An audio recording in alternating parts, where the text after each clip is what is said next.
గుంటూరు జిల్లా తాడేపల్లి మండలం సీతానగరం వద్ద జలవనరుల శాఖకు చెందిన స్థలంలో అక్రమంగా నిర్మిస్తున్న వైకాపా కార్యాలయాన్ని సిఆర్డీఏ అధికారులు కూల్చివేశారు.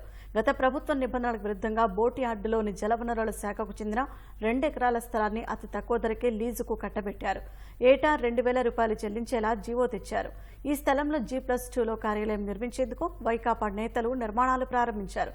ప్రభుత్వం మారిన నేపథ్యంలో జలవనరుల శాఖ స్థలంలో అక్రమంగా నిర్మిస్తున్నారంటూ సిఆర్డీఏ అధికారులు 4 రోజుల క్రితం వైకాపాకు నోటీసులు జారీ చేశారు. దీనిపై వైకాపా న్యాయస్థానాన్ని ఆశ్రయించగా చట్ట నిబంధనల మేరకు నడుచుకోవాలని సిఆర్డీఏకు కోర్టు స్పష్టం చేసింది.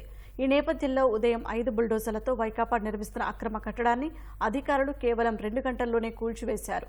అధికార మండతో తాడేపల్లిలో 202/A1 సర్వే నంబర్లోని 2 ఎకరాల నీటిపారుదల శాఖ భూమిని వైకాపా కార్యాలయానికి జగన్ కేటాయించుకున్నారు. 2 ఎకరాల భవనాలు కట్టి మొత్తం 17 ఎకరాలు కొట్టేయడానికి వైకాపా నేతలు ప్రణాళిక సిద్ధం చేశారు. స్థలం స్వాధీనానికి జలవనరుల శాఖ అంగీకారం తెలపలేదు. CRDA, Mangalagiri, Tadepalli municipal corporation, revenue శాఖలు ఇరిగేషన్ భూమిని వైకాపాకి స్వాధీనం చేయలేదు. వైకాపా కార్యాలయం నిర్మాణానికి కనీసం ప్లాన్ కోసం వైకాపా దరఖాస్తు చేయలేదు. ఇరిగేషన్ భూమిని కబ్జా చేసి ఏ అనుమతి లేకుండా వైకాపా కార్యాలయ నిర్మాణం చేపట్టారు. వైకాపా కబ్జాలు, అక్రమ నిర్మాణాలపై చర్యలు తీసుకోవాలని తెదేపా గుంటూరు జిల్లా ప్రధాన కార్యదర్శి పోతినేని శ్రీనివాసరావు సిఆర్డీఏ, ఎంటీఎంసీ కమిషన్లకు ఫిర్యాదు చేశారు.